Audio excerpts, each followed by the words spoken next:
नमस्कार, मैं हूं आपके साथ प्रीति और आप देख रहे हैं बिहार न्यूज।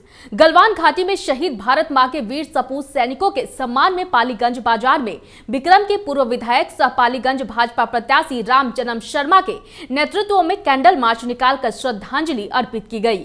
इस मौके पर लोगों को संबोधित करते हुए पूर्व विधायक राम जन्म शर्मा ने कहा कि देश सभी शहीद सैनिकों के बलिदान पर गर्व महसूस कर रहा है। उन्होंने कहा कि चीन द्वारा कायरतापूर्ण हमले का बदला गिन गिन कर लिया जाएगा। साथ ही उन्होंने देश के सभी नागरिकों से अनुरोध किया है कि वे चीनी वस्तुओं का बहिष्कार करें। इस कैंडल मार्च में हजारों की संख्या में लोगों ने हिस्सा लिया। राष्ट्रीय जन संभावना पार्टी के राष्ट्रीय अध्यक्ष उपेंद्र सहनी ने प्रेस विज्ञप्ति जारी कर कहा है कि नेपाल से हमारी मित्रता और बेटी रोटी का संबंध है, लेकिन चाइना के उकसाने पर जिस तरह भारतीय नागरिकों पर गोलीबारी की गई, उसके जवाब में प्रधानमंत्री नरेंद्र मोदी से उन्होंने मांग किया है कि नेपाल और पाकिस्तान को भी सबक सिखाने का काम करे और हमारे भारतीय सैनिकों को भी गोली चलाने की छूट दे, क्योंकि जुल्म सहना जुल्म करने से अधिक अपराध की श्रेणी में रखा जाता है। देखिए, अभी कोरोना का समय चल रहा है और चीन के उस्काने पर नेपाल और पाकिस्तान बार बार भारत पर आंख दिखलाता है और गोलीबारी करता है।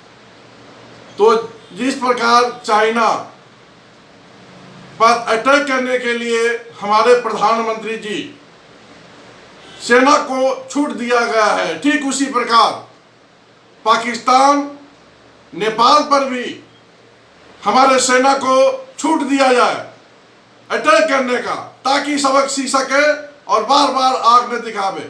हम अपने पार्टी की ओर से मांग करते हैं। जय हिंद, जय भारत, जय राजपा। निर्दोष लोगों को बरी कराने एवं न्याय की मांग को लेकर दिलसाद के परिजन ने पुलिस अधीक्षक को आवेदन देकर मामले की जानकारी दी है। अररिया जिले के पलासी क्षेत्र के कुजरी गांव के रहने वाली दिलसाद की पत्नी अंबरी ने आवेदन के माध्यम से जानकारी दे न्याय की मांग की है। आवेदन में कुछ ग्रामीणों को अभियुक्त बनाया गया है, जिसमें बताया गया है कि कुछ ग्रामीणों के साजिश के तहत मारपीट में दिलसाद घायल हो गया था, जिसकी इलाज के दौरान मौत हो गई थी। आवेदक ने आरक्षी अधीक्षक से मांग किया है कि उसके पति के आरोपियों पर कड़ी कार्रवाई की जाए और निर्दोष लोगों को बरी भी कर दिया जाए। हम लोग मिलने के लिए इस एतबार से आए हैं कि पिछले महीना 15 तारीख को हमारा छोटा भाई दिलशाद था, वार्ड सदस्य 1 वार्ड का, पंचायत और प्रखंड पलासी और थाना पलासी, जिसका 15 तारीख को मतलब के समझिए मारपीट हुई। 2-3 कारण है उसमें। एक कि जल नल योजना जो था वो चाह रहा था कि वार्ड सदस्य को इख्तियार है कि वो जहाँ चाहे गाड़े, लेकिन उसमें 1-2 आदमी था जो चाह रहा था कि हमारे दरवाज़ा पर गड़े। तो उसमें डीएसपी साहब को भी फ़ोन किया गया, तो डीएसपी साहब कहे कि नहीं, कोई सरकारी जगह में गाड़ दीजिए ताकि मतलब झगड़ा ना हो। एक दूसरा मामला था, हमारा भाई जो वार्ड सदस्य बना था उपचुनाव में था और जो मतलब हारा है वो 3 टर्म से मेंबर था, वो सब दुश्मनी थी। और तीसरी जो वजह है कि हमारा जो गाँव का ईदगाह है वो बहुत पुराना हो चुका था। ईदगाह को लेकर के हमारे गांव वाले मतलब कुछ कलेक्शन किए थे ईदगाह बनाने के लिए। 1,87,000 या 88,000 रुपये कलेक्शन हुआ था। तो हमारे भाई जो वार्ड सदस्य था उसको लोगों ने कहा कि आप ईदगाह बनवाइए, लोगों से लोग जो कह रहे हैं, आप जो जिम्मेदार हैं आप ईदगाह बनवाइए। तो ये जो है जुम्मा के दिन मस्जिद में ही ये बात रखे कि जो आप लोग रुपया कलेक्शन किए हैं ईदगाह बनवाइए। बात इतनी थी और वो लोग जो है जो जिसके ज़मीन में ईदगाह है वो लोग मतलब कि हर धर्मी में उतर गए और नमाज़ पढ़ के जैसे मस्जिद से निकला मारपीट शुरू कर दिया। जो मारपीट करने वाले में से थे मतलब कि कम से कम 100-150 आदमी थे और हमारा भाई जो था 1-2 साथ में था। उन लोग मारा पीटा बहुत ज़्यादा, समझिए 80% वही मतलब कि वो दम तोड़ चुका था। 20% जो बाकी था समझिए डॉक्टर के पास यहाँ या पलासी वो मतलब रेफ़र कर दिया यहाँ सदर अस्पताल, यहाँ से फ़ौरन फिर मैक्स 7 वहाँ पूर्णिया रेफ़र कर दिया। 15 तारीख को हम लोग FIR किए हैं और 17 तारीख को वो डेथ मतलब कर चुका है वहीं पूर्णिया ही में। पोस्टमार्टम रिपोर्ट लगा, सब कुछ 302 मतलब के धारा भी लगा है, लेकिन अभी तक पुलिस हम लोग कोई मदद नहीं कर रही है। इस सिलसिले में हम लोग यहाँ इसको आवेदन भी दिए हैं और हम लोग उसी वक्त से फिर रहे हैं, हम लोग मदद कोई भी नहीं कर रहा है। और ये जो असामी है सारे मतलब सीना तान के घूम रहे हैं और पुलिस के साथ होटलों में खाते पीते नज़र आ रहे हैं। हम लोग डर ये है कि कहीं पुलिस इनसे कोई डील करके इन लोगों को छोड़ दे और हम लोगों को मतलब कि इंसाफ ना मिल सके। इसमें एसपी क्या बोली है? एसपी से हम लोग बातचीत नहीं हुई है। हम लोग जो गए थे गार्ड ये बोले कि चाहे आप आवेदन ला करके दे दीजिए, एसपी मैडम को हम लोग पहुँचा देंगे। अब पहुँचा है कि नहीं पहुँचा हम लोग को मालूम नहीं है। मुजफ्फरपुर के काजी मोहम्मदपुर थाना क्षेत्र स्थित माड़ीपुर ओवरब्रिज के पास सोना पॉलिश करने के नाम पर सोने का चैन लेकर भाग रहे एक बाइक सवार 2 बदमाशों को स्थानीय लोगों ने खदेड़ कर पकड़ लिया और जमकर उसकी पिटाई कर दी। वही घटना की सूचना मिलते ही पहुंची पुलिस ने दोनों को हिरासत में ले लिया। इस संदर्भ में स्थानीय लोगों का कहना है कि माड़ीपुर स्थित माई का स्थान के समीप एक घर से एक महिला का चैन साफ करने के नाम पर लिया और फिर भागने लगा। इसी दौरान महिला ने जब शोर मचाना शुरू किया तो स्थानीय लोगों ने बाइक सवार दोनों बदमाशों को खदेड़ कर पकड़ा और भीड़ ने उसकी जमकर पिटाई कर दी। इसके बाद पहुंची पुलिस ने दोनों को अपने कब्जे में लेकर स्थानीय थाने ले गई। आया है ना, तो हम कुर्सी पर बैठी हुई थी तो आया है, तो हम ऐसे ऐसे प्रचार करते हैं तो हम बहू को बुलाए हैं तो हम बेचते नहीं तो कुछ लाइए ना, हम साफ करते हैं। ऐसे ऐसे 2 आदमी है वो तो बिछिया पहले साफ किया है, पहले तक कान दीजिए ना, हम गला में के साफ करते हैं। हम कहिए हमको नहीं खुलता है तो उतार के दिए, ऐसे साफ किया है, कटोरा में धोकर हाथ में लिया है, एक बार भागा है। बस बहुत चिंचियाई है, तब सब लोग जुटा है तो उसको पकड़ा है। मोतिहारी के केसरिया थाना क्षेत्र अंतर्गत मठिया गांव के मोहम्मद यूसुफ के घर में भीषण चोरी का मामला प्रकाश में आया है। घटना की सूचना स्थानीय थाने को लिखित रूप से दी गई है। मामले को लेकर पीड़ित ने बताया कि घर में रखे लड़की की शादी के लिए सोने चांदी के जेवरात सहित घर में रखे अन्य कीमती सामान सहित लगभग 15 लाख रुपए की चोरी कर ली गई है। इस संदर्भ में थाना अध्यक्ष विनय कुमार ने घटना की पुष्टि करते हुए बताया कि इस मामले में आवेदन प्राप्त हुआ है, जांच कर कार्रवाई की जाएगी। इसकी पुष्टि करते हुए स्थानीय मुखिया के पुत्र सह समाज सेवी सुमित सिंह ने भी कहा है कि मोहम्मद यूसुफ के घर में अज्ञात चोरों द्वारा चोरी की घटना को अंजाम दिया गया है। का नाम सर? सुमित कुमार। आप मठिया पंचायत में क्या है? हम मुखिया जी के पुत्र हुए, पक्ष अध्यक्ष के भी पुत्र हैं जी। तो ये जो आपके गांव में जो चोरी हुआ है? हाँ, यूसुफ मियाँ के घर में चोरी हुआ है जी। हम जा कर के देखे हैं जी। ये सत्य बात है। काफी सामान ले गया है, गहना ये सब भी ले गया है, सब डिब्बा ये सब तोड़ तार के ले गया है। बहुत सामान चोरी हुआ? बहुत सामान चोरी हुआ है। गहना का ऐसी जो डब्बा जो था, गहना का डब्बा वहीं खोल खोल के फेंक दिया था, उसमें से निकाल उकाल करके ले गया है सब जी। इसका आप किए हैं? हाँ, हम जा करके देखे हैं जी जी। ये लगभग मतलब कब का घटना है सर? ये रात का घटना है। दिन में लोग बताया है, हम गए थे 11 बजे, करीब में 11:30 बजे तो देखे हैं एकदम सब रूम का ताला तोड़ा हो गया था। नाम आप अपना बताइए। अख्तर अली। पिताजी का नाम? फुल मोहम्मद मियाँ। घर? मठिया। क्या हुआ है? ताला तोड़ करके मेन गेट का चोरी हुआ है।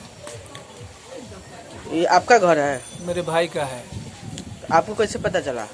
सुबह में जब हम आए 10-11 बजे तो देखे गेट खुला हुआ है, तो आकर के अंदर गए तो देखे सब बिखरा पड़ा है, सब सामान चोरी हो गया है। सब सामान चोरी हो गया? सब सामान चोरी हो गया। कितना का सामान चोरी हुआ है? वो भाई को फोन किए तो बताया कि 15-16 लाख का सोना का जेवरात था, वो सब चला गया। कपड़ा गया, बर्तन गया, शादी के लिए और भी सामान रखा हुआ था, वो सब चला गया। घर में शादी भी था? जी। किनकी शादी थी?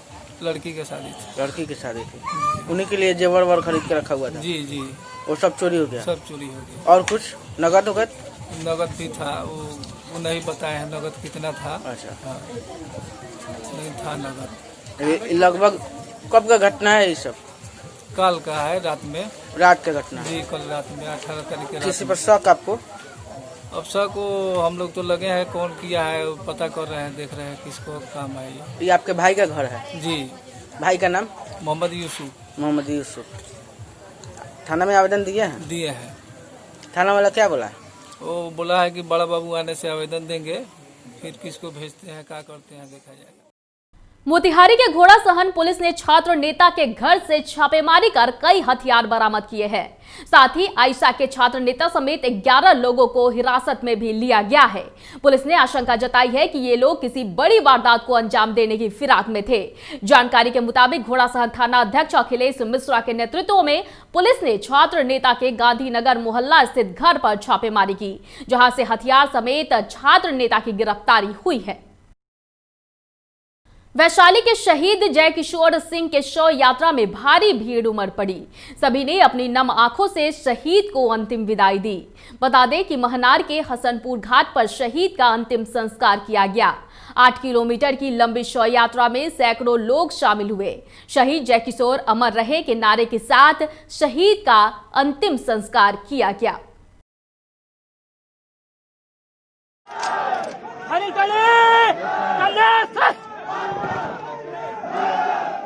बेगूसराय में बदमाशों ने एक व्यक्ति की गला रेतकर और पीट कर हत्या कर दी। घटना नया गांव थाना क्षेत्र के मथार गांव की है।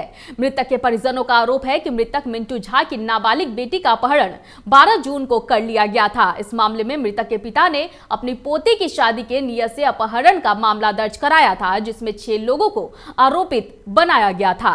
इसी से नाराज दबंग परिवारों ने मिंटू झा को घर से बुलाया और उसकी गला रेतकर हत्या कर शव को खेत में फेंक दिया। 3 बजे शाम में उनको बुला कर ले गया साजिश के तरह सुबह आए। उसके बाद जब वो लोग नहीं आए तो हम लोग चिंतित हुए, फ़ोन करना चालू किए। उनका मोबाइल स्विच ऑफ आ रहा था तो हम चिंतित हो गए सब आदमी। उसके बाद सुबह में हमको पता चला कि एक लाश पड़ा हुआ है गांव के बाहर। जब हम लोग देखने गए तो लाश उनको मिंटू झा के पास पड़ा हुआ था। उससे पहले अपहरण मेरी बच्ची को कर लिया गया था। मिंटू झा की जो लड़की है, जो मेरी भतीजी है, उसका अपहरण पहले कर लिया गया था 12 तारीख को शाम में। वही लोग अपहरण किए हैं। राम उदय राय प्लस हालो राय, सब लोग मिलके ही साजिश रचे हैं। वो लोग सम्मिलित है हत्या में। बजाते कहे कि तुम लोग यदि नहीं मानोगे तो हम हत्या करेंगे। पूर्वी लद्दाख में शहीद हुए भारत के 20 वीर जवानों को बिहार के सहरसा जिले के कहरा कुट्टी के पास मनोज कुमार की अध्यक्षता में वीर शहीद को श्रद्धांजलि दी गई। वहीं मनोज कुमार ने कहा कि चीन ने हमारे देश के साथ धोखेबाजी करते हुए 20 जवानों को शहीद कर दिया। सरकार को चाहिए कि इसका मुंहतोड़ जवाब दे, वरना हम लोग खुद जाकर बदला लेंगे। वहीं मौके पर सुमन कुमार टाइगर ने चीन को खुली चुनौती दी है। इतना ही नहीं, युवाओं में भी काफी आक्रोश देखा जा रहा है। जवानों के लिए हम लोग जो है श्रद्धांजलि दिए हैं और युवा पांचपाल संघ के तरफ से हम लोग किए हैं। और हम लोग आशा करते हैं कि आने वाला भी समय में भी जो भी हमारे देशभक्त जो भी शहीद होंगे उनके साथ खरा उतरेंगे और श्रद्धांजलि देंगे। क्या चाहते हैं आप? सरकार से क्या मांग करते हैं? सरकार से यही उम्मीद करते हैं कि हमारे जवान को सुरक्षा चाहिए और हमारे जवान को जो है जो हर मोर्चे पर खरा उतरने के लिए सरकार। क्या नाम हो आपका? मेरा नाम हुआ मनोज कुमार। सहरसा जिले के अरण गांव में चीनी सेना के साथ हिंसक झड़प में शहीद हुए कुंदन कुमार के परिवार से मिलने पहुंचे मधेपुरा के पूर्व सांसद व जन अधिकार पार्टी के राष्ट्रीय अध्यक्ष पप्पू यादव ने शहीद को नम आंखों से श्रद्धा सुमन अर्पित किया। वहीं मीडिया कर्मियों से बात करते हुए पप्पू यादव ने देश के प्रधानमंत्री और बिहार के मुख्यमंत्री को चीनी उत्पादों को भारत में न लाने की सलाह देते हुए सरकार पर भी कई सवाल खड़े किए। रक्षा विशेषज्ञ शुक्ला ने पहले ही अपने रिपोर्ट में दे दिया था कि विजिलेंस की लापरवाही हुई है और चीन लगातार भारत के 60,000 वर्ग मीटर आकर के उन्होंने पूरी की पूरी अपनी सेना को वहां पर स्थापित कर दिया। तीसरी चीज, चीन, नेपाल, बांग्लादेश, श्रीलंका, ताइवान चारों तरफ से पूरी की पूरी अपना सारा तंत्र चारों तरफ से भारत के जो पड़ोसी देश थे उस वहाँ पर अपना बेस बना चुका है। भारत सरकार अभी तक ये जवाब नहीं दे पाई कि आज़ाद हिंदुस्तान के बाद नेपाल और बांग्लादेश भी भारत को आंख दिखाया, भारत पर गोली चलाया और आप मूक दर्शक बने रहे। 72 घंटे के बाद नरेंद्र मोदी जी और नीतीश कुमार का कोई ट्वीट सैनिक के पक्ष में नहीं आता है। आज तक भी कोई मुख्यमंत्री का सैनिक के पक्ष में ट्वीट नहीं आया।